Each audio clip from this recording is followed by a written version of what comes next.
Dios existe. Sí, claro. Ok, eso fue el podcast. Nos vemos. Listo. Chao. No, mentira. Bueno, justamente porque está la maldad, Dios existe. Porque ningún proceso físico-químico puede realmente corroborar el bien y el mal. Así como no se puede pensar el Padre sin el Hijo, no se puede pensar el Hijo sin el Padre y no se puede pensar el hombre sin el Espíritu. Es una unidad caritativa. Todo lo que comienza a existir tiene una causa. Premisa 2, el universo comenzó a existir. Premisa 3, el universo entonces tiene una causa. Buenos días, buenas tardes, buenas noches, bienvenidos y bienvenidas a un episodio más de su podcast favorito, y si no es su podcast favorito, en proceso de convertirse en su podcast favorito, Mentalidades. Este es el episodio número 40. El episodio número 40 con un invitado muy especial, y no solo muy especial, sino que también es una persona, y ya lo van a ver durante el podcast, muy interesante, con una mentalidad digna de que ustedes escuchen todo este episodio porque traigo muchas preguntas. Okay. Pocas respuestas, pero una gran apertura a absorber todo ese conocimiento que nos trae Rigoberto. Ale, dejaste la vara muy alta. Así que desde ya entramos con presión, pero no, todo bien. Todo ya bien. hay confianza, ya hay confianza. Sí, claro. Buenísimo. Rigoberto es filósofo, ¿verdad? Y hace ¿cuántos meses aproximadamente creas contenido? Desde enero. Sí, desde enero, básicamente. Desde enero. Sí. Ok, lleva todo este año creando contenido acerca de la existencia de Dios. En concreto, la existencia de Dios. ¿Verdad? Únicamente, sí. Ok, porque filosofía tiene demasiadas ramas, pero te fuiste como en concreto por la existencia de Dios. Sí, creo que es lo más fundamental al menos de la filosofía, porque si bien, por lo menos, la existencia de Dios es un tema que si yo te pondría una palabra en la filosofía, al menos vos que empezaste a estudiar la carrera, te diría que se preocupa. O sea, la filosofía se preocupa por la existencia de Dios. Entonces, me pareció que era el tema más factible, al menos desde mi punto de vista. Pregunta. Bien. ¿Dios existe? Sí, claro. Ok, eso fue el podcast. Nos vemos. Listo. Chao. No, mentira. Ok, bueno, te lo voy a decir desde ya. Creo que hay una intuición muy fácil. Ajá. Hay gente que dice que esa pregunta es tonta. Vamos a abarcarla. Ninguna pregunta es tonta. Y te lo voy a explicar por qué. Hay un principio en la filosofía que se llama principio tercio excluido. Es decir, que si tenemos un cajón aquí, ¿ok? Y este cajón, hay dos opciones. O hay un objeto o no hay un objeto. Entonces, imagínese que usted afirma que existe el objeto ahí y yo afirmo que no existe el objeto. Entonces, ante dos proposiciones que se contrapongan, una tiene que ser verdad y una tiene que ser mentira. Entonces, Dios no puede existir y no existir. Entonces, la existencia de un unicornio es una pregunta válida. La existencia de Dios también entonces sería válida. Pero depende de... Porque la existencia de un unicornio depende de poder estar en el mundo de las ideas o en el mundo material. Claro. Hablaba Platón, ¿verdad? Lo que me refiero es que cualquier pregunta puede ser abordada. Allá sí tiene sentido, ¿no? Y puede ser corroborado. Es decir que, según los principios, Dios tiene que existir o no existe. O sea, en ese sentido, no puede haber una respuesta intermedia. Al menos yo me coloco dentro de la respuesta que sí existe. Y hay como toda una línea de razonamiento, ¿verdad? Que vos haces y te he escuchado en debates, ¿verdad? Has debatido con ateos. Vos mismo te catalogas como ex ateo. Sí. ¿A qué te refieres cuando vos decís soy ex ateo? Ex ateo, vamos a definir. Contame tu historia, más como personalmente. Claro, porque para mí, o sea, para la gente que se relaciona conmigo, sabe que yo crecí en un hogar cristiano. Entonces, ¿qué pasó ahí? ¿Cómo que exateo si viene de un hogar cristiano? Bueno, vamos a precisar algunos puntos. Primero, un ateo es aquella persona que afirma que Dios no existe. Entonces, una cosa es una crisis de fe que un creyente puede pasar. Es decir, que tiene algunos replanteos de la cosmovisión, unos replanteos en cuanto a su fe. Y dado que estos planteos no pudieron ser abarcados, entonces pasa de una crisis de fe, que fue en la que yo me encontraba, y pasa al ateísmo, la afirmación de que Dios no existe. Entonces, en ese sentido, yo sí fui ex ateo. Y como para iniciar, digamos, la conversación, siento que si no definimos qué es Dios desde un inicio, vamos a hablar sobre nada, ¿verdad? Claro. Entonces, claro, totalmente. ¿Cómo defines vos, verdad? Porque, digamos, he visto en redes sociales incluso que la gente dice, no, es que Dios es una energía etérea, no sé qué, o Dios es el Dios, no sé, Buda, o Dios es el Dios de tal cosa. ¿De qué Dios estamos hablando? Claro, Primero, en cuanto a la definición, por lo menos filosófica, es un Dios inmaterial, atemporal, aespacial, enormemente poderosa, que cuenta con voluntad, y la manera de intelección o el comportamiento que este Dios causa de una manera inteligente. Entonces vamos a definirlo a Dios con estos atributos mínimos, por lo menos de entrada, que no vamos a asumir ningún atributo de gratis, ¿ok? Entonces, en este sentido, podemos afirmar contundentemente que Dios existe. Esto es lo que vamos a definir por Dios. Dios es personalmente con el mundo. Y bueno, la siguiente discusión, que es para tirar de horas, es, bueno, ¿en cuál religión se ha revelado? En este caso, por lo menos, alguien que sea mínimamente racional se va a fijar en las que tienen por lo menos mayor influencia, por lo menos para corroborarlas. Porque, digamos, yo primero no voy a corroborar, por ejemplo, si usted dice que es Dios. Primero mejor me fijo en las que mejor o más influencia tienen. Y luego ya ahí podemos hablar si verdaderamente alguien que dijo que era Dios, verdaderamente corroboró y evidenció que sí era Dios. Y en efecto, este Dios se conecta con esta primera causa. Entonces, creo que de entrada hay que asumir, o en rasgos mínimos, podemos decir que Dios se le va a definir como el creador causante del universo absoluto. Causante del universo absoluto. Vos, y esto me parece muy interesante, la pregunta hacia vos específicamente, ¿te consideras fideísta? O sea, que entendiendo fideísmo como la fe ciega, ¿verdad? Como esa fe... Bueno, primero te voy a decir una definición de fe y luego te la voy a traducir. Okay. La fe es aquel antecedente o es un antecedente dado por el intelecto como razonable, pero este antecedente no reposa en la evidencia a priori, sino que da un salto a posteriori. ¿Qué significa esto? Que yo tengo fuertes razones para saber, por ejemplo, que puedo confiar en ciertas declaraciones, pero mis declaraciones o mi confianza en esas declaraciones no se basan en porque lo dijo. Se basan en porque pueden ser corroboradas. Entonces, a esto se le llama tener una fe racional. Una fe racional es, por ejemplo, hay dos tipos de proposiciones. Está la persona que dice, creo que un día voy a ver al Padre. Bueno, ¿cómo puede corroborar esa persona que va a ver racionalmente al Padre? Bueno, no hay manera de corroborar esto racionalmente. Sin embargo, esta persona tiene un fundamento racional. ¿Cuál es el fundamento? Bueno, creer de que digamos que su cosmovisión puede ser corroborada mediante los hechos históricos, que verdaderamente Jesús fue Dios. Entonces, si yo te digo a vos, bueno, puedo tener declaraciones fideístas en este sentido. Yo te digo a vos, voy a ver un día al Padre personalmente y voy a estar con Él. ¿Puedo corroborarte esto racionalmente? No. Pero puedo decirte por qué creo en esto. Y es porque creo que esta cosmovisión... Como un tipo de justificación. Es una justificación que tiene un fundamento racional.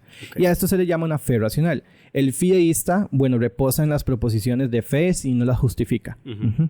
Ok. Entonces, vos entras dentro de... No sos fideísta. No, para nada. Yo soy alguien que tiene una fe racional. Una fe racional. Un fundamento el cual puede ser inteligible y corroborado por medio de la razón y que tiene fuertes razones para creer en eso. Y pronto puede hacer afirmaciones como, creo que hoy Dios se va a mover en la iglesia. Creo que hoy un día Dios va a estar con nosotros. O un día Dios nos va a sorprender. Claro, si usted es ateo, usted no me creería. Al menos que me digas, ¿por qué creo que un día Dios sí se va a mover? ¿Ya? Se me viene a la mente la frase de Walter Benjamin que decía que hay mucho conocimiento, pero pocas experiencias. Que me parece muy, muy sabio, ¿verdad? Él queriendo decir que si vos querés creer en Dios, no metas a la ciencia, por ejemplo, o no trates de explicarlo. Y para cosas de la ciencia, para cosas del mundo material, no las justifiques con Dios, ¿verdad? O con la religión, que igual son dos cosas distintas. Claro. ¿Cómo ves vos este enunciado, digamos? O incluso... había otro filósofo que decía, tenemos mucha información pero pocas certezas. Claro. Como haciendo referencia a que la ciencia es un poco soberbia, ¿verdad? Al decir, no, Dios no existe. No toda la ciencia, pero digamos, hay muchos científicos, ¿verdad? Como, ok, no, Dios no existe. Incluso hay ateos que afirmar la existencia de Dios también es soberbia. Fatal. ¿Sabes por qué? Porque la fe es más poderosa que la experiencia. Por ejemplo, la fe es más poderosa que la experiencia. Por supuesto. Okay. Por ejemplo, puedes corroborar por medio de la experiencia que puedes tocar cosas. Pero deberás de asumir por fe de que usted nunca pudo haber tocado nada. porque los átomos no se tocan entre sí. Entonces, la fe es más poderosa que la experiencia. Ok. ¿Listo? Ok. Así lo podemos dejar. El modelo atómico dicen de que hay partículas que pasan un objeto. Sin embargo, mi experiencia dice lo contrario. La fe es más poderosa que la experiencia. Ok. La fe es aquel antecedente dado por el intelecto como razonable, pero dicho antecedente no reposa en la evidencia a priori, sino que reposa en la evidencia a posteriori. De este modo, nosotros podemos decir que la evidencia es evidente para aquel que lo experimenta. Y la fe es el siguiente paso para avanzar sobre esto que fue evidente. Newton decía que si él vio más que otros es porque se subió a los hombros de gigantes que vio más de lo que él veía. La fe es más poderosa que la experiencia. En ese sentido podemos afirmarlo contundentemente. Ahora, el modelo atómico está plagado de fe. Alguien ha ido a Marte... Pero eso no, digamos, invalida, las personas que creen simplemente porque sintieron o experimentaron, digamos, lo que llaman a Dios en su corazón, ¿verdad? Tal vez no llegan a una fe razonable, pero vos ves necesario que las personas racionalicen su fe, ¿verdad? Para llegar a creer en Dios, o que con la experiencia, o sea, la experiencia también es válida en ese sentido. Ok, aquí hay que precisar dos cosas. Primero está el labor magisterial y el labor ministerial. Entonces, el labor magisterial deja el argumento por encima del evangelio. El ministerial entiende de que, bueno, están los argumentos, pero en algún momento el Espíritu Santo también le va a hacer constatar a usted por medio de una experiencia personal que él es real. Bueno, en este sentido, nosotros como cristianos creemos de que usted puede constatar una experiencia personal y a esto se le llama el argumento de la experiencia personal. Y está el argumento externo, el cual que usted exige. A esto se le llama un fundamento racional. Entonces aquí podemos establecer la fe racional. Ahora, la ciencia en sí está plagada de fe. Por ejemplo, el método científico presupone dos conceptos que ni el propio método científico puede probar, como lo de la lógica y la matemática. Entonces, ya aquí estamos con un fallo bastante grande. Dos, hay afirmaciones de la ciencia que simplemente no pueden ser corroboradas empíricamente.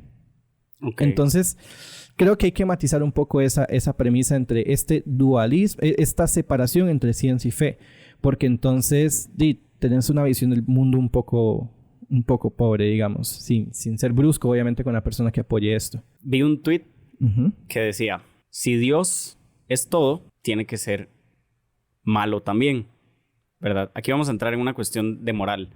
Si Dios es todo, tiene que ser malo también. Tiene que ser bueno y malo. Si no es malo, entonces no es todo. Y si no es todo, sería algo así como un semidios o como una criatura mítica. Es lo que decía el tuit, ¿verdad? Claro. Pero necesariamente la fe aboga a que Dios es siempre bueno o que Dios es todo y en ese todo se incluye la maldad.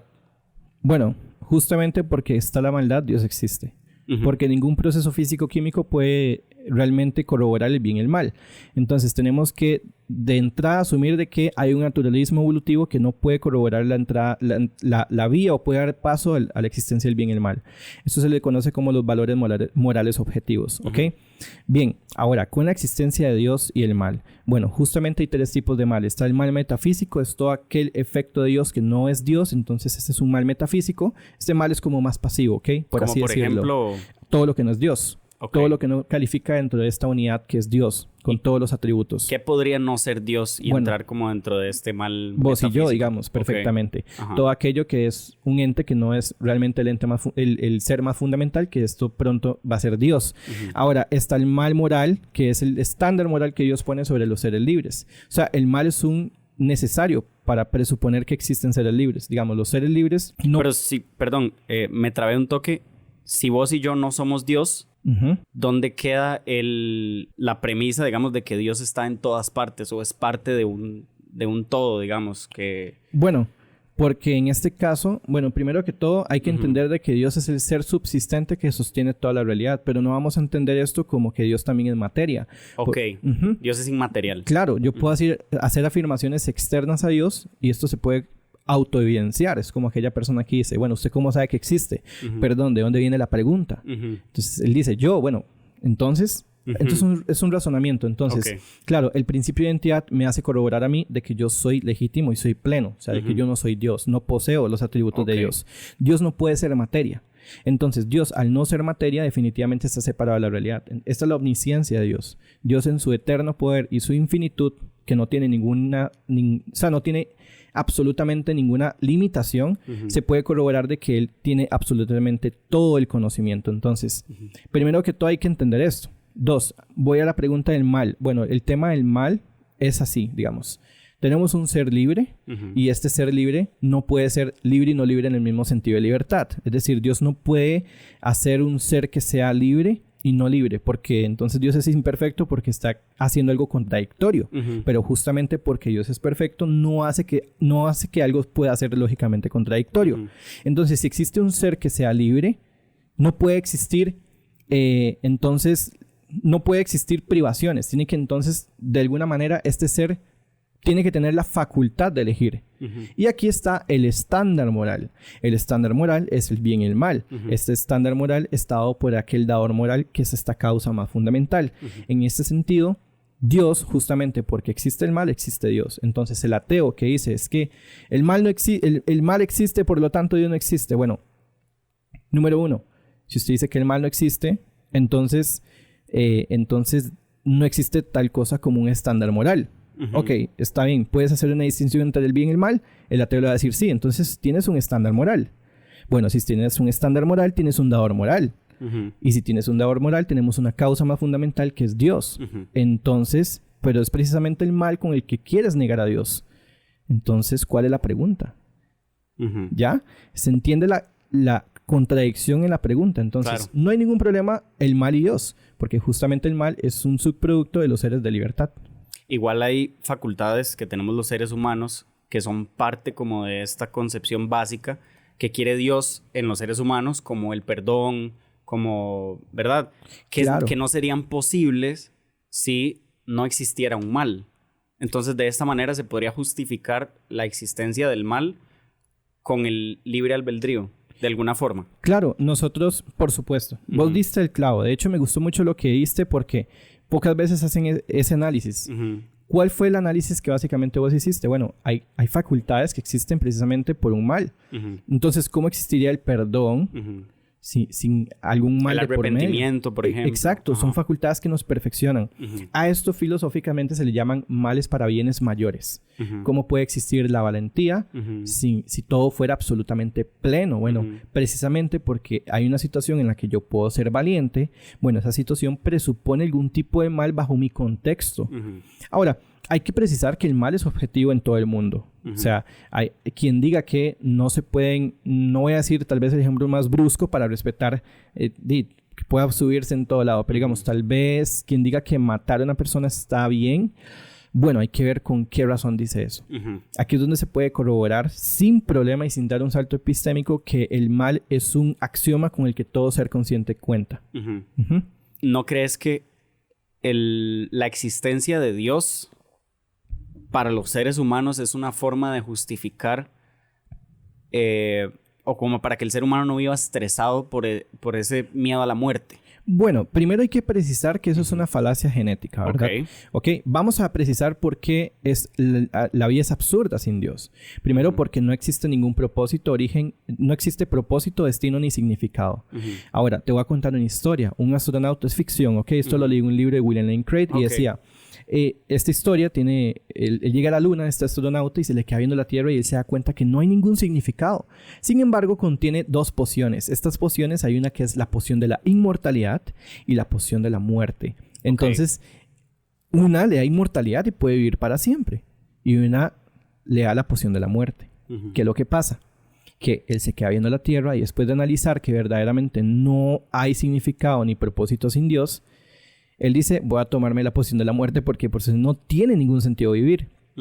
Se toma la poción y adivine, él no muere. Se había tomado la otra. Entonces él dice, no, Dios mío, ¿ahora qué voy a hacer? Voy a vivir para siempre y no hay ningún sentido. Entonces, este ejercicio, esta historia nos hace saber de nosotros que aún así, con inmortalidad o la muerte, No existe absolutamente nada que nos pueda justificar nuestro propósito si verdaderamente esta inmortalidad no reposa en Dios. Entonces, sin Dios no hay un telos. Sin Dios la ética sería ininteligible. Sin Dios no hay valores morales objetivos. Y sin Dios no hay más allá que el ser humano pueda coleccionar. Y sin Dios no hay concepto trascendente. Por lo tanto, si yo somos una colección de átomos y no estamos haciendo nada aquí. Esto simplemente es una ilusión y pasamos al reduccionismo donde actualmente esas ideologías quedan en la causa material y todo es materia. Entonces el humano se puede hacer cualquier cosa. Entonces no existe tal cosa como lo malo. Entonces podemos utilizar partes del cuerpo humano para hacer... Se empiezan a derrumbar un montón de... Los estándares morales. Esto incluso Nietzsche lo reconoce muy bien. Richard Dawkins lo reconoce muy bien. Bertrand Russell, te estoy nombrando ateos. Lo reconoce muy bien. Dice, debemos construir nuestra vida en la base firme de la desesperación. Entonces... ya de entrada es razonable. Bueno, quien afirma que Nietzsche no era precisamente ateo, ¿verdad? Creo que toda buena sátira estaba en su interior con una convicción moral. Y además, claro, Nietzsche, claro, era súper ateo. Sin embargo, él en una historia... escribe una parodia de la Biblia, digamos. Claro. Zaratustra. Sí, claro. Pero también él lo reconoce y logra predecir este problema. Él dice, en una historia, decía que un loco llega a un mercado y dice, ¡busca a Dios! ¡Busca a Dios! Y la gente se quedaba así como viendo, bueno, ¿y este qué? Ya que los que no creían se le quedaron viendo loco. Decían, ¿buscas a Dios? ¿Acaso se ha embargado? ¿Acaso se ha perdido? ¿Se está jugando a las escondidas? Y él dice que con una mirada muy profunda, el loco con la lámpara se le quedaba viendo y decía, ¿dónde está Dios?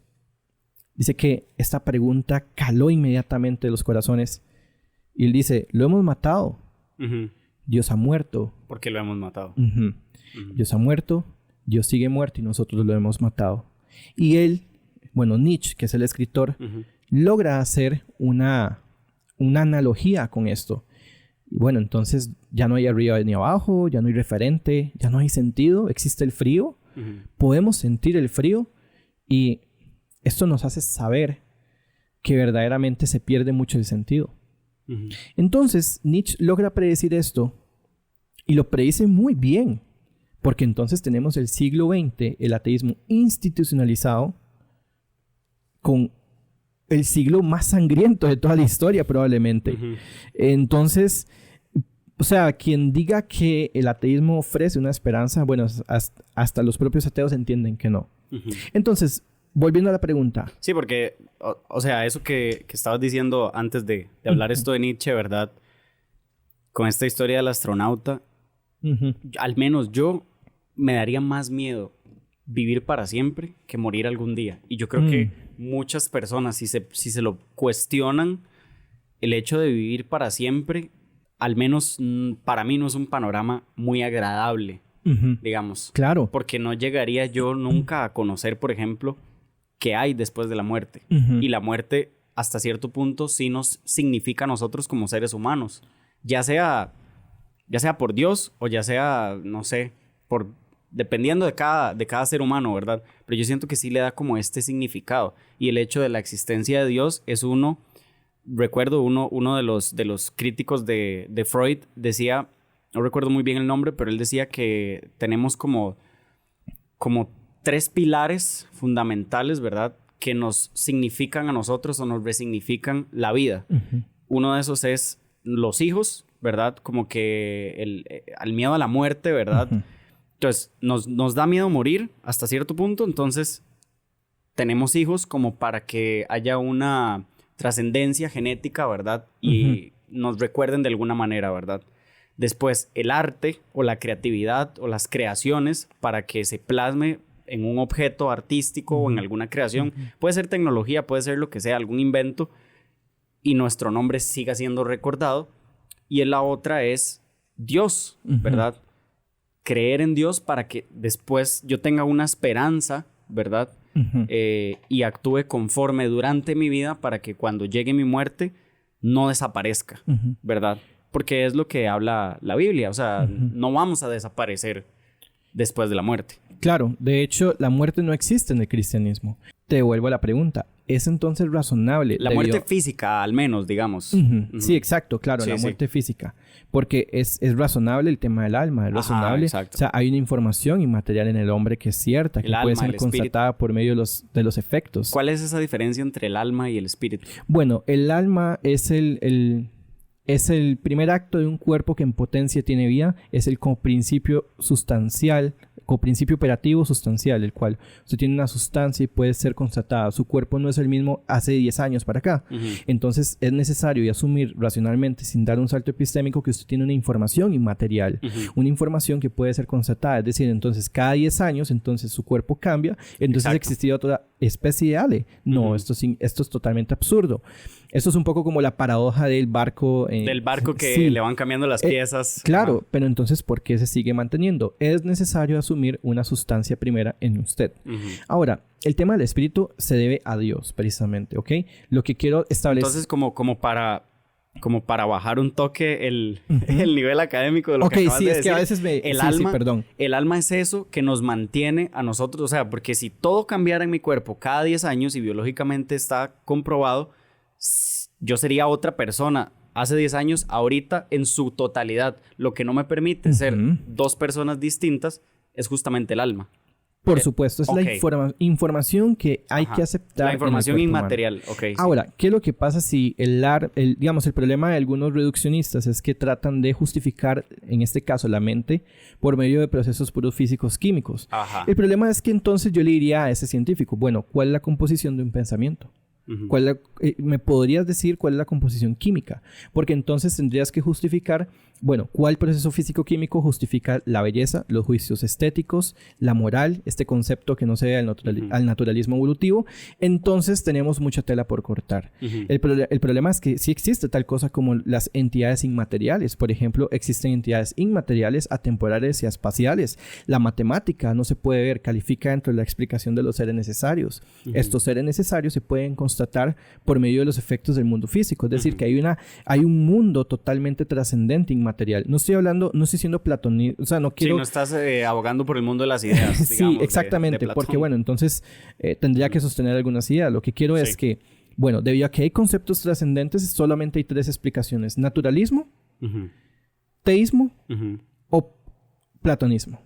El platonismo es hay que matizarlo. ¿Sabes por qué? Porque, por ejemplo, el amor presupone un sujeto. Entonces, ¿cómo yace el amor? El amor presupone otros para poderlo manifestar. O sea, el amor presupone el prójimo para poderlo manifestar. ¿Qué es el amor? La virtud de trascender más allá de uno mismo. Ergo, no existe tal cosa como un platonismo o un mundo de las ideas, mejor dicho.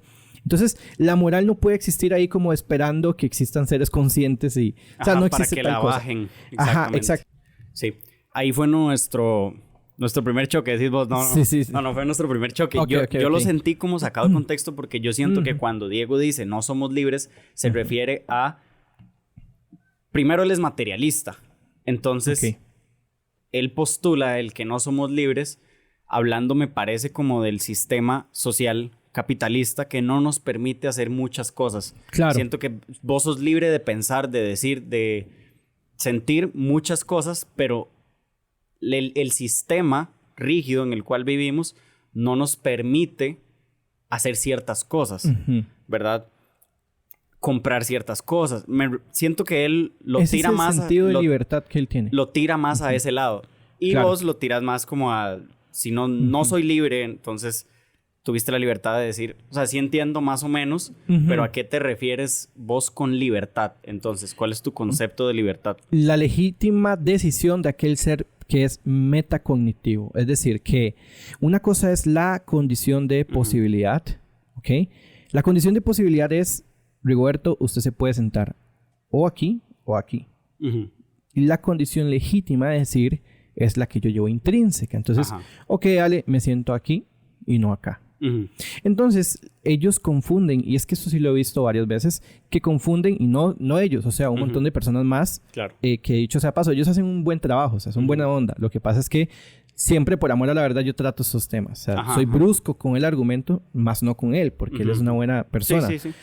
Al menos lo que se entiende. Pero, claro, o sea, la gente ha confundido la condición de posibilidad con la libertad legítima. Entonces, no hay tal cosa como una no libertad legítima, porque entonces tendríamos que corroborar cómo esto no es un suicidio semántico ni un suicidio práctico. ¿A qué me refiero con esto?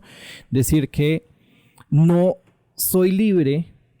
Eso semánticamente está mal, pero también en la praxis, porque entonces presupone que el sujeto es libre. ¿Qué doctrina determinista tendría sentido si no presuponemos que el autor es libre para escribir dicho documento determinista? Note que ahí hay una contradicción. Para decir, no soy libre. Claro. Además, hay algunos que abogan por el experimento de Libet. El experimento de Libet es que, según hay un tipo de intelección que puede ser predecida. Bueno, esto está mal. Esto hay que leer bien el documento, hay que leer bien el experimento, porque ni Libet, que es el mismísimo tipo del experimento, no es determinista. ¿Ok? 2. Este experimento son cosas de intelección, volición, no temas de deseo.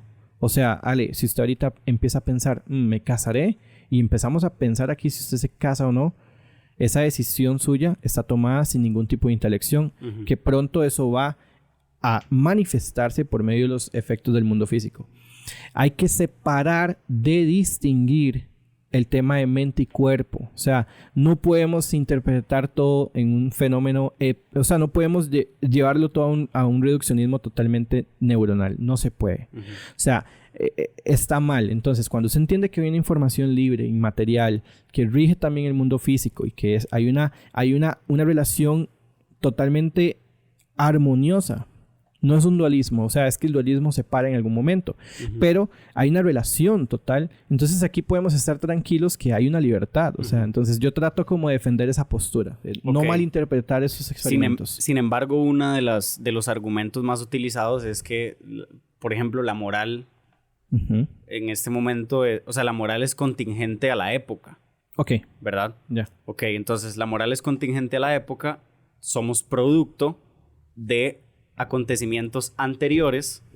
Entonces, lo que vos pensás, además de que biológicamente hay estudios que hablan de la herencia genética de comportamientos, de conducta, carácter, etc. Entonces, muchos de los pensamientos que vos tenés durante el día ya, o sea, son como producto de un pasado que te antecede, ¿verdad? Y te sobrepasa de alguna manera porque no tuviste control sobre esas cosas. Entonces, hasta cierto punto, es como complejo, digamos, el entender al final de cuentas a qué se refiere él con libertad. Claro. Pero entiendo también que a nivel de pensamiento o de pensar si soy libre o no, ok, yo puedo ser libre para pensar si soy libre o no, ¿verdad?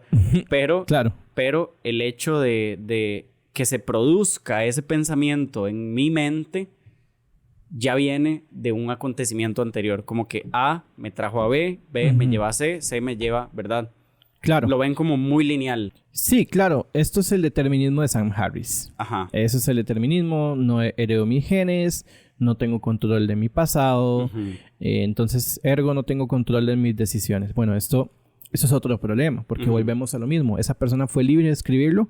Ahora, me decías que la moral es contingente, que hay que hacer dos precisiones. La epistemología, búsqueda del conocimiento, proceso de conocimiento, y la ontología, que es la existencia como más tal allá del ser. Ajá. Ok, para reducir un poco, la epistemología es el conocer y la ontología es si verdaderamente existe, en este caso la ontología moral, la existencia de los valores morales objetivos. Ok, entonces... Cada ser humano puede tener o sea, eso se llama epistemología moral. Cómo el ser humano empieza a descubrir la moral. Y puede ser relativa.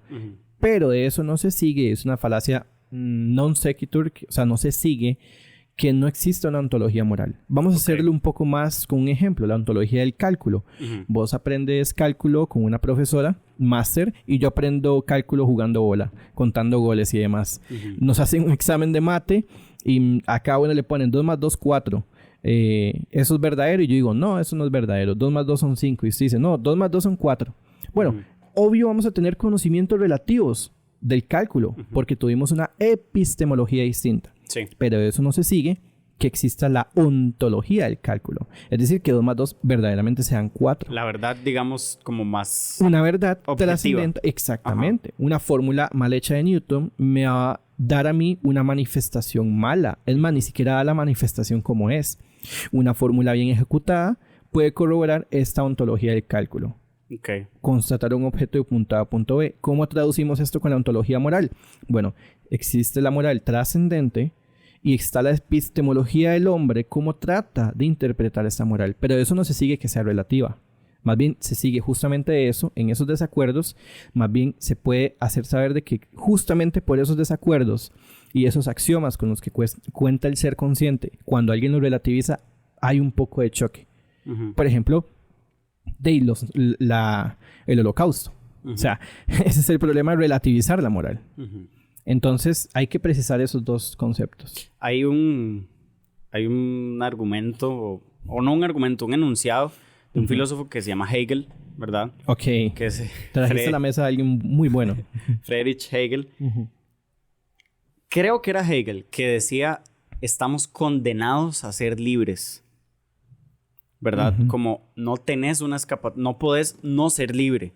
Claro. Estás condenado a ser libre, ¿verdad? Y eso nos provoca muchas cosas, nos provoca ansiedad, nos provoca miedo, angustia, ¿verdad? Uh-huh. Más bien la libertad que tenemos los seres humanos nos provoca cierta angustia porque puede llegar un momento donde vos no sabes qué hacer con tu vida, ¿verdad? Uh-huh. No sabes para dónde irnos, pero sos libre. Uh-huh. O sea, si a vos te dieran órdenes toda tu vida, no tendrías que pensar, estarías como dentro de la caverna, ¿verdad? De Platón. Claro. Y esa cuestión de estamos condenados a ser libres, hasta cierto punto se podría relacionar, o yo lo relaciono, digamos, como con esta ola de depresión y ansiedad que hay actualmente en el mundo, donde siento que nunca habíamos sido libres, pues, uh-huh. a hacer tantas cosas y nunca hemos tenido como tantas herramientas para actuar en el mundo en el que vivimos y uh-huh. conocer el mundo, ¿verdad? Uh-huh. Bueno, hay corrientes, y esos son ya temas doctrinales que apoyan tal determinismo. Uh-huh. Ahora, yo obviamente discrepo de eso, ¿ok? Una cosa es la intervención divina uh-huh. y que Dios en su omnisciencia y perfección sepa absolutamente todo. Vamos a ver a Dios como en mundos posibles, ¿ok? Uh-huh. Dios a partir de... solo hay una realidad, ¿ok? Solo hay un Alejandro. Ahora, hablo de condena a la libertad, sí. Uh-huh. haciéndolo como una predestinación. No como predestinación, sino como una similitud al libre albedrío. O sea, si existe libre albedrío, vos sos libre de decidir uh-huh. Por tu vida, supuesto. ¿verdad? Entonces es como hasta cierto punto una condena uh-huh. de libertad. Claro, no digamos, bueno, la cosmovisión cristiana, uh-huh. por supuesto que tiene, o sea, más bien justamente, o sea, como decía no me acuerdo en qué parte exactamente, pero decía, bueno, andaban con nosotros, pero no eran de nosotros. Es decir, que uh-huh.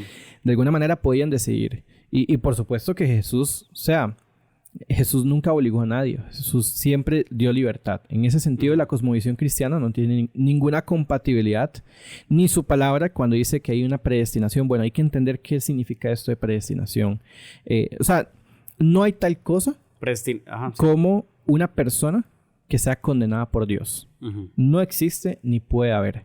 Porque entonces tendrías que corroborar cómo vos no eres libre. Uh-huh. ¿Ok?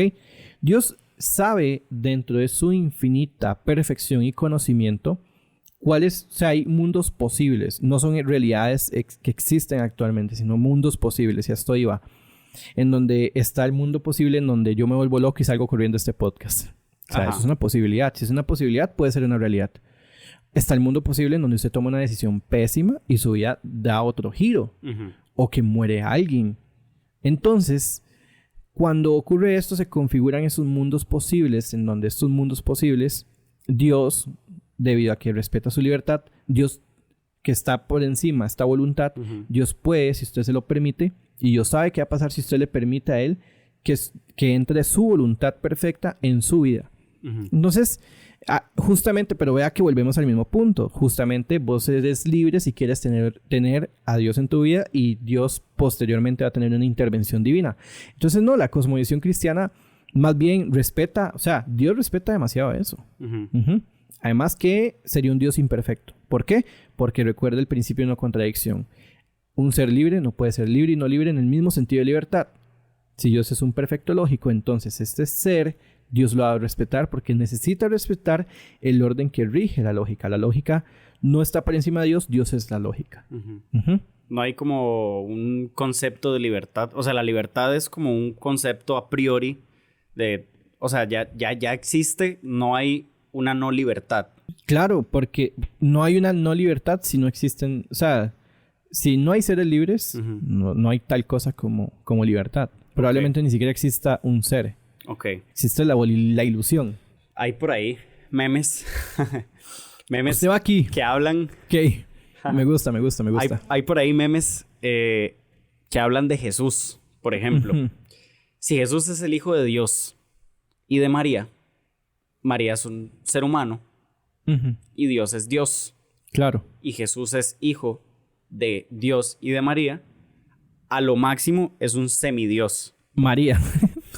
No, Jesús. Ah, ok. Jesús es semidios, por ser hijo de un Dios y de María, ¿verdad? Como también poniéndole un género a Dios. Claro. ¿Verdad? Entonces, siento yo que ese tipo como de memes hasta cierto punto...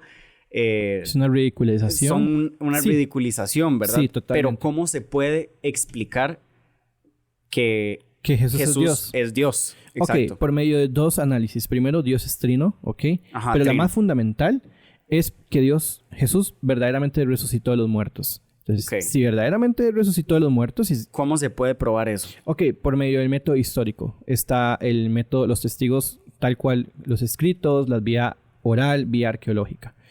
3 puntos muy básicos. Jesús nace en un punto A, muere en un punto B. Hasta este punto ni los mayores escépticos, o sea, ponen en tela de duda ni siquiera su existencia, tal cual. Y 2, ni siquiera ponen en tela de duda que él murió verdaderamente en cruz. Entonces, que hubo un tal Jesús de Nazaret que murió en cruz.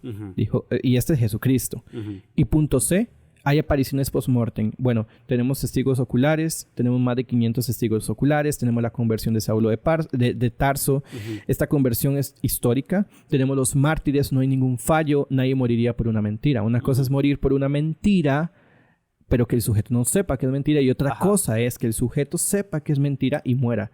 Dado que ellos no tenían ningún tipo de beneficio, no les estaban prometiendo que sus familias iban a estar mejor económicamente. Entonces, se puede corroborar. Ahora, de Aristóteles tenemos... Ahorita, perdón que no tengo el dato, pero no pasan ni 50... no pasan ni 50 documentos de él.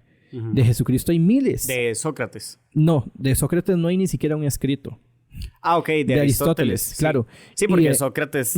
Y de Jesús hay miles. Miles, son documentos que miles.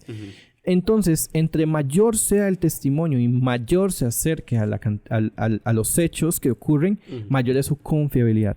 Ahora, hay conversiones que hay que verdaderamente tratar, como la conversión histórica de Saulo de Tarso. Bueno, si Jesús corrobora que es Dios verdaderamente, entonces Jesús conecta con el Dios abrahámico. Además, es una verdad excluyente. Significa que él dice, yo soy la única verdad. Ergo, Jesús es Dios. Dios existe. Una causa fundamental que es la creadora del universo. Y 3, ineludible. Entonces, Jesús es Dios. Ok. Ya. El tema de la doctrina, que dicen que Dios no es trino, como en un momento fueron a nivel histórico los arrianos, los testigos de Jehová. Bueno, obviamente son discusiones que son abordadas igual apologéticamente, pero igual se pueden abordar teológicamente. El otro pilar o el otro punto de esa Trinidad, justamente, que es el Espíritu, ¿verdad? ¿Cómo se prueba? Así como no se puede pensar el Padre sin el Hijo, no se puede pensar el Hijo sin el Padre y no se puede pensar el hombre sin el Espíritu. Es una unidad caritativa. Si yo hago una acción buena, dicen, Rigoberto hizo una acción buena. Rigoberto entonces es empático. Rigoberto entonces es bondadoso. Entonces, note que estamos hablando de situaciones compuestas porque el lenguaje es compuesto, pero se refiere a una sola persona. En este sentido, vamos a hablar de atributos de Dios y personas diferentes de Dios, porque el lenguaje es compuesto y ya de por sí tenemos un defecto. O sea, el lenguaje es finito, tratando de hacer interpretaciones sobre un ser eterno e infinito. Entonces, ya de por sí aquí hay un problema. Ok. Pero sí se puede corroborar que tal cual Trinidad sí puede corroborarse por lo menos una aproximación racional y que no tiene una lógica, por decirlo así, no es lógicamente incompatible con la razón. Ahora, ¿vamos a entenderlo todo de Dios y cada atributo? No. Esto es el racionalismo teológico. Y está el neopositivismo lógico, que es el que dice, no se puede hablar de Dios, no se pueden hacer afirmaciones de Dios. Bueno, obviamente hay que matizar esto. No existe tal cosa como un extremo. O sea, sí se pueden hacer afirmaciones de un Dios atemporal, espacial e inmaterial. Entonces, hay que encontrarse en una humildad y entender que sí se pueden hacer afirmaciones de Dios, pero tampoco se puede entender todo de Dios. Entonces, se puede abordar de esta manera. O sea, la Trinidad puede ser abordada perfectamente. Tal cual, se lo repito, tal cual como se puede abordar tal cual como no se puede pensar el Padre sin el Hijo, no se puede pensar el Hijo sin el Padre. Entonces no se puede pensar el Espíritu, el hombre sin el Espíritu. Entonces aquí podemos consolidar ya de por sí que hay una lógica compatibilidad. Ok. ¿Cómo no se contradice la existencia de Dios si es atemporal, aespacial e inmaterial? Si la ciencia, digamos, demuestra que no hay nada más allá entre el espacio y el tiempo, ¿verdad? Claro. Y la materia está en ese punto medio, ¿verdad? Del espacio y el tiempo. Si Dios es atemporal, o sea, sin tiempo, me imagino, ¿verdad? Como la traducción aespacial, no está en ningún espacio, e inmaterial, o sea, no es materia, ¿a dónde está? Eso es una buena pregunta. De hecho, Mae, todas las preguntas... Mae, el mejor podcast que he tenido en la vida. No, en serio. Ok. Sos muy inteligente. Y estas preguntas que me hiciste, mae, ¿las preparaste o así? ¿Dónde las está viendo? No, porque ahí me van saliendo. Mae, las está tirando muy buenas, mae. Yo aquí puedo seguir. Sí, sí. Bueno, materia. Según el modelo de Hawking-Penrose, dice que el universo es, por ejemplo, o sea, es visto como un cono. Y existe un límite en el espacio y tiempo. O sea, el espacio y tiempo se cierra completo. Bien, este parámetro Hubble mayor a 0 significa que ya nada hay, o sea, ya no puede haber nada ahí. Debajo del 0. Exactamente. Entonces, ¿qué es lo que pasa? Que más bien mayor a 0, porque en este sentido podemos entender de que entonces hay una causa para el universo. David Berlinski lo decía muy bien. Decía, con respecto al universo, esto es una suposición que nadie desea hacer, porque ninguna explicación del universo nos puede sugerir que su existencia sea necesaria. Pero si existe, justamente es por algo. Entonces, si el universo tal cual como lo conocemos, espacio, tiempo, materia, esta interacción, no puede ser necesaria, entonces tiene que ser una causa no física. Okay. Esta causa no física es la causa que causa el universo. Por ejemplo, es Dios. Es Dios, claro. Es Dios, pero no lo vamos a asumir de gratis. Es Dios pronto porque, bueno, cumple con ciertos parámetros. Inmaterial, atemporal, aespacial, enormemente poderosa. Tiene la capacidad de causar debido a que no antecede nada a él. Entonces tiene un cierto... No hay nada antes de Dios. No hay nada antes de Dios. Dios es el infinito. Además, que no podemos hacer una regresión al infinito. Eso es un absurdo filosóficamente. Sí, porque digamos, estamos en este momento. Claro. Si nos devolvemos 4.300 millones de años, la Tierra era polvo. Si nos devolvemos todavía más años, se va reduciendo, digamos, o sea, el espacio que se va expandiendo, ¿verdad? Porque el tiempo y el espacio van en tiempo, ¿verdad? Si nos devolvemos antes de la creación de la Tierra, era... todo una nebulosa, digamos, el sol, las estrellas, etcétera, eran una nieve. Luego, si nos devolvemos todavía más, eso era plasma caliente. Y si nos devolvemos todavía más, ¿verdad? Llegamos al punto cero. De hecho... del espacio, del tiempo y de la materia. Entonces, ¿qué es el Big Bang, digamos? O sea, como si se quisiera ver como el Big Bang, aunque la teoría del Big Bang no habla del Big Bang. ¿verdad? Claro, entiendo lo que dices. Lo entiendo muy bien. De hecho, hay dos explicaciones que encajan bien, ya sea en esa entidad... Por eso Dios no puede estar en el tiempo, en el espacio y en la materia. Eso que decís. Claro. Porque el espacio, el tiempo y la materia tienen un inicio. Correcto. ¿Verdad? Hay que ver cuál es esta causa. Todo lo que comienza a existir tiene una causa. Premisa 2. El universo comenzó a existir. Premisa 3. El universo entonces tiene una causa. Bien. Hay dos descripciones que cajan perfectamente en esa descripción.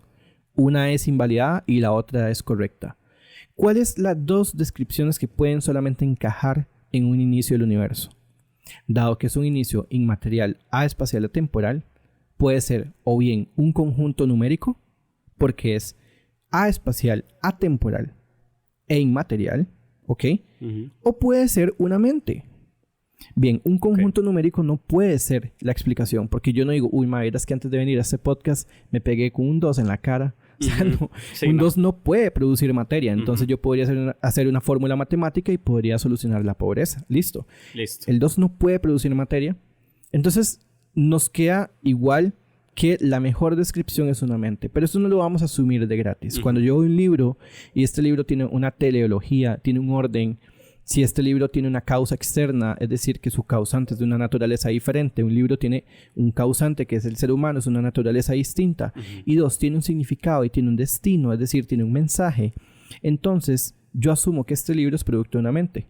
Bien, el universo cumple con estas características. Si existe un orden, existe un significado. Si existe un significado, existe un lenguaje. Si existe un lenguaje, entonces existe una vía semejante para poder conectar con este Dios. Este Dios, entonces, la mejor descripción con la que encaja el inicio del universo es una mente.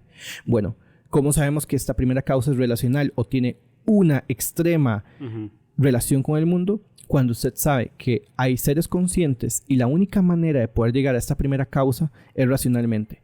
Entonces, la cualidad semejante en el cual Dios usa como medio es la mente, por lo menos visto filosóficamente. Además que hay desde su inicio un ajuste totalmente delicado que hay que prestar atención para saber de que esta primera causa es personal con el mundo. Entonces, la mejor descripción que encaja con este inicio es una mente. Ahora, Alexander Vilenkin, de los cosmólogos más importantes actualmente, logra demostrar en el 2003 que por medio de un teorema, sí efectivamente cualquier universo que se encuentre en expansión en espacio y tiempo tiene que tener un inicio absoluto. Esto cuenta para cualquier multiverso. En el libro de Muchos Mundos en Uno, él dice, ok, las leyes han de estar incluso previas al universo. ¿Significa esto que la mente sí es el medio de la matemática? Y la matemática estaba antes, es decir, estas leyes estaban antes, previas del universo. Entonces hay una mente del universo, hay una mente previa al universo. Esto es muy confrontativo, de hecho él es agnóstico ahora. Entonces, claro, esto es demasiado confrontativo porque entonces estás enfrentándote ante una mente. Y él dice honestamente, o sea, yo me imagino que Jack Hill se sale de su plano científico y dice, o sea, yo me lo imagino en la mesa y diciendo, ma, ¿en qué tabla fueron escritas? No hay espacio y tiempo. Y esto... todo encaja en una mente. Todo apunta siempre al uno. ¿Cuál es esa motivación o ese estímulo que tuvo Dios para crear el universo? Okay, o sea, aquí entramos a o sea, el fondo de la pregunta es ¿por qué Dios creó el universo? Claro, yo no veo otra respuesta más que por un tema... Dios... Ok, aquí le estoy añadiendo atributos que luego puedo justificar racionalmente, pero Dios crea mediante no justicia, sino misericordia. Hay de algunos que hay una lógica incompatibilidad entre la misericordia de Dios y la justicia de Dios. ¿Dios crea por justicia o misericordia? No, Dios crea primero por misericordia, porque el humano no merece ser creado, pero justamente porque es misericordioso, luego es justo. Entonces, no hay otra vía para entender de que esta causa crea porque lo quiere hacer libremente. Es una causa o sea, es una causa totalmente personal. Cuando digo personal es que él mismo delimita, porque es una entidad inmaterial que logra crear lo contingente y encima con sus limitaciones y ordenadamente. Entonces, no me queda otra explicación más que atribuirle a esta primera causa. Va a sonar una visión muy humana, pero no me queda otra manera más que admitir que esta primera causa crea por amor. ¿Ya? Por amor. Por amor. Ok, suena irracional. Ok, suena irracional. Pero si lo ves desde un punto ya analítico, no hay otra manera porque Dios pudo haber creado. De hecho, justamente por eso se entiende que esta causa es personal. Tiene la capacidad de crear lo contingente siendo necesaria. O sea, siendo eterna. Bueno, Dios crea porque quiere. ¿Cómo se da cuenta el ser humano que Dios existe? Si el ser humano es producto de una evolución. Primero antes de responder, voy a responder primero a eso y ya vamos al tema del nombre. Bien, recordemos de que nosotros, así como el Dios Trino, hacemos interpretaciones, podemos hablar de por medio del lenguaje que es compuesto. O sea, Dios no es solo amor. pero yo tengo que atribuirle es poderoso, es amor, tal cual esto es lenguaje es compuesto. O sea, ya de entrada tenemos una interpretación, una aproximación a Dios. Entonces, yo te puedo admitir de que este Dios, claro, o sea, no es que este Dios no tenga nombre, sino que en efecto el ser humano trata de hacer una aproximación. Ahora, obviamente nosotros creemos que este Dios es Jesucristo y tal, pero entiendo la pregunta, o sea, Dios se limita a letras. ¿Cuál es la interpretación? En inglés está bien decirlo, en español o a nivel histórico. ¿Cuál es la mejor respuesta? Bueno, la verdad es que esto es una aproximación. Recordemos que todas las manifestaciones de Dios tiene que adecuarlas a este mundo material, que es un mundo finito. Así como el lenguaje es finito, también Él tiene que adecuarlo. De hecho, Él lo adecua también con Moisés. Él no dice, o sea, vaya y diga que usted es el gran yo soy. No, o sea, Moisés mismo adecua estas palabras diciendo, o sea, porque si Él va y dice, es el gran yo soy, o sea, ¿cómo lo explico sin que suene enredado? Moisés tiene cuidado con eso, ¿ok? Porque Dios es tan perfecto y eterno que lo único que podemos decir que Él es, o sea, Él es, simplemente Él es. Claro, pero aún así está E y S es lenguaje, o sea, entonces... Sí. O sea, al final es un tema de lenguaje. Yo quiero que entiendas que Dios no se limita a un nombre. Más bien, míralo como un análisis del hombre. Ahora, obviamente, este Dios tiene en efecto una personalidad. Entonces, este lenguaje es una aproximación. Sin embargo, sabemos que Jesús, ya. Ok. Y luego te preguntaba lo de cómo empieza el ser humano a creer en Dios. Claro.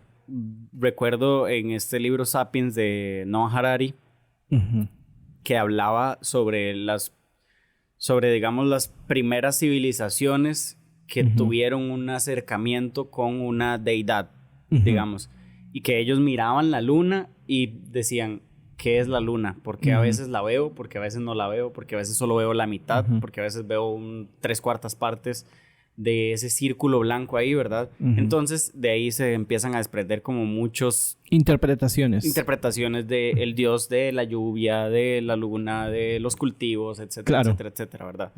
Que al final de cuentas, yo no sé, digamos, cómo lo racionalizas vos, pero en el catolicismo al menos se piensa o se dice que todos esos dioses para cada cosa estamos hablando del mismo Dios.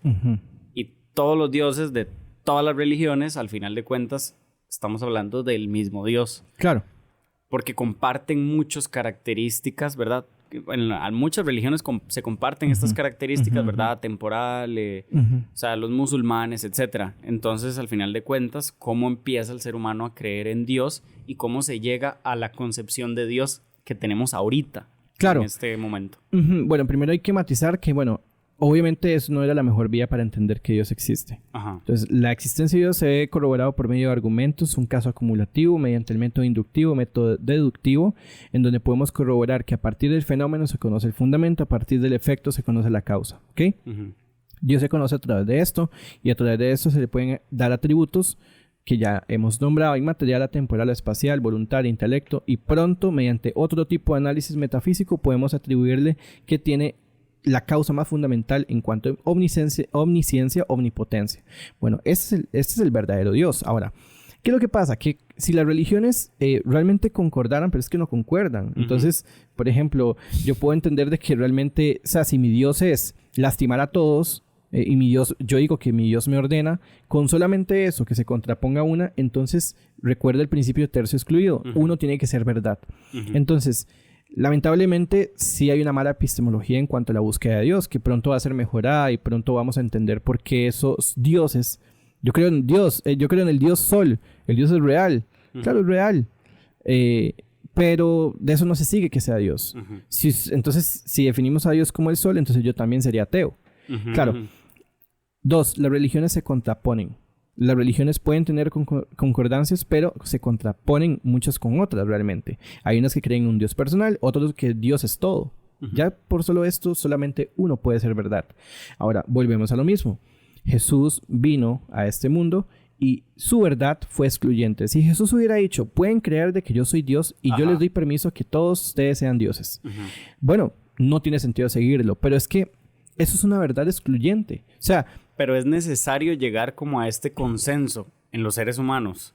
Porque Dios es algo que nos interpela a todos. Perdón. Es algo que de lo cual todos tenemos cierta intuición de alguna forma, ¿verdad? Y cada persona tiene como su propia concepción de alguna manera. Claro. De Dios, ¿verdad? Y unos dicen, no, Dios es trino, no, Dios es solo Dios. Y otros dicen, no, Dios es la naturaleza. Y luego sale el Dios de Spinoza y... sí, que creo que es el de Albert Einstein también. Que es el de Albert Einstein también, ¿verdad? Pero es necesario llegar a un consenso para Dios. Es necesario que todos nos pongamos de acuerdo, digamos. Pues por amor a la verdad, sí. Ok. Claro. No podemos estar relativizando la verdad. Y esto aplica para todas las ideologías, esto aplica para cualquier búsqueda del conocimiento. El posmodernismo realmente como aplicabilidad no existe. De 1950 hasta la fecha, ¿no? ¿En qué sentido te digo que no existe? En que todos somos posmodernos hasta cuando se trata de ir al médico. Hasta cuando tengo que ir a hacer un examen de ciencia. Hasta cuando estamos hablando de investigaciones. Note que intrínsecamente existe este relativismo intrínsecamente. O sea, sí está el relativismo.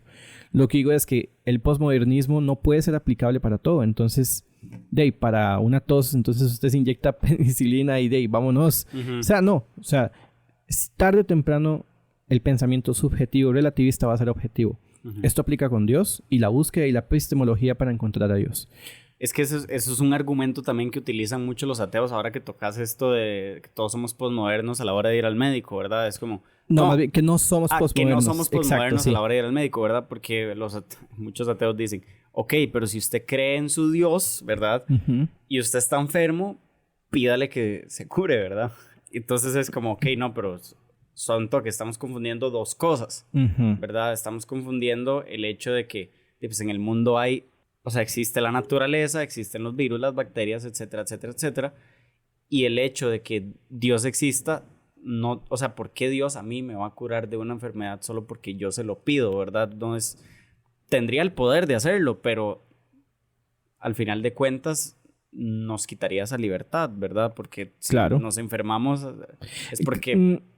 Claro, pero digamos, entiendo la pregunta del ateo. Por ahí va. La objeción del ateo es, bueno, usted cree en un Dios que es totalmente bueno, que es omnipotente y puede tener una intervención divina, entonces pídele que lo sane. Si no lo sana, no existe. Bueno, lamentablemente el ateo aquí está cometiendo el error de Dios relacional con el Dios existencial. Es decir, que él está tratando de justificar que Dios no existe mediante el Dios relacional. Pero si a ese ateo yo le digo porque Dios no existe, entonces tiene que negar una de las premisas mediante el método inductivo y la plausibilidad del el método deductivo y también la plausibilidad del método inductivo. Es decir, que hay que presionar al ateo a que de verdad niegue tal evidencia que hay a favor de la existencia de Dios. De lo contrario, esos son puros ataques ad hominem, incluso hasta Dios. O sea, Dios no lo sana a usted, Dios no existe. Bueno, eso es una mala aplicabilidad. No entiende lo relacional, que tiene que separarlo del tema existencial que él tiene que afrontar. Pues claro, eso es no entender ni siquiera la teología cristiana. Ahora también está el argumento, vamos un toque rápido porque... Sí. Ahora también está el argumento de... los falsos o los negativos no se demuestran, ¿verdad? O no tengo por qué yo demostrar, si soy ateo, que Dios no existe. Porque estoy diciendo que no existe. ¿Cómo voy a demostrar que Dios no existe? Es como nadie va a la corte a decir, yo no maté a esa persona. Y va a demostrar que no mató a esa persona. La persona se defiende. Entonces, o sea, el que acusa de un hecho es el que tiene que demostrar que ese hecho es verdadero. Entonces, si yo postulo que Dios existe, tengo que demostrar que existe. Es lo que, pues, uno de los argumentos más recurrentes, ¿verdad? Dentro de los ateos, de que a mí no me toca demostrar que Dios no existe, porque más bien les toca a los que sí. Claro, dicen que sí existe. Esta es la objeción de los negativos no se prueban. Note que eso en sí mismo es un negativo. Ahora, usted me puede probar a mí que usted es mujer. Que yo soy mujer. Usted me puede probar a mí que usted no es mujer. Le puedo probar que no soy mujer. Claro. Sí. Eso es un negativo. podemos probar por medio de la razón, y C de única razón, que no existe la capacidad de existir de un círculo cuadrado, no puede existir un soltero casado. Podemos entender mediante el método del principio de no contradicción que sí se pueden probar los negativos. Yo decir que los negativos no se prueban es en sí mismo un negativo. Esto es un suicidio práctico. Volvemos a lo mismo. Es como aquel un que dice... argumento que nace muerto. Digamos. Exactamente. En el mismo momento que usted lo dice, se refuta. No hay verdades absolutas. Bueno, si eso es verdad, entonces usted mismo se está autorrefutando. Pero entonces, ¿dónde está la pregunta? ¿Dónde está la objeción? No, sí se puede demostrar que Dios no existe. Podemos hacer en sede metafísica que entonces Dios tiene que tener alguna... lógicamente incompatibilidad con su existencia y demás. Entonces, bueno, esto obviamente es el terreno y el campo de batalla. Pero los negativos no se prueban. Eso en sí mismo es un negativo. O sea, no tiene ni principio ni fin ahí. Ok.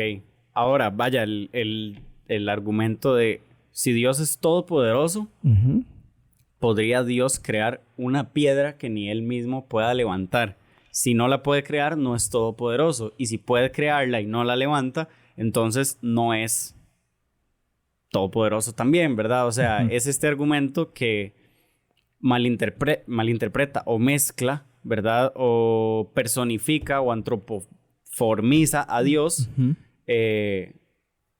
Lo antropoformiza de alguna forma en la que porque Dios crearía una piedra y porque, el hecho de levantar una piedra ya trasladas a Dios a un mundo material, cuando Dios es inmaterial, ¿verdad? Para empezar, Sí, para empezar, primero la pregunta es muy irónica, porque de entrada es un lógico contradictorio, entonces no puede existir. Además, la naturaleza de la piedra es un ente y son naturalezas distintas. Además que esta pregunta es irónica.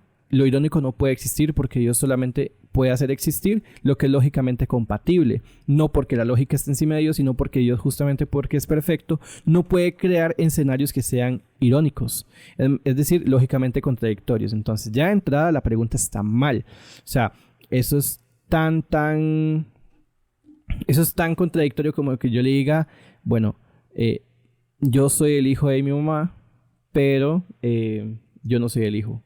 O sea, es como un lógico contradictorio. Tal vez no sea el mejor ejemplo, pero entienda que la pregunta está mal hecha. La pregunta está mal planteada.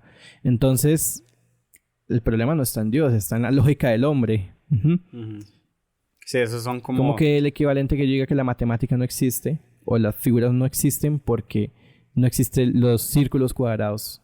Ajá. O sea, la pregunta no es... O sea, está mal formulado de entrada. ¿Cuál ha sido el argumento ateo que más te ha costado a vos que más te ha costado a vos refutar?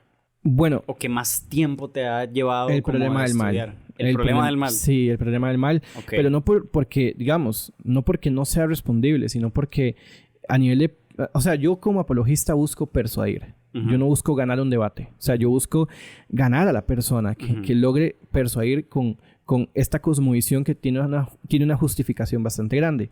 ¿Qué es lo que pasa? Que de ahí está el razonamiento sentimental y el razonamiento intelectual.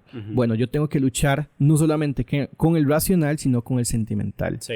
Entonces, si esta persona sufrió mucho, bueno, tiene un ateísmo patológico en donde yo tengo que tratar, que tiene carencias.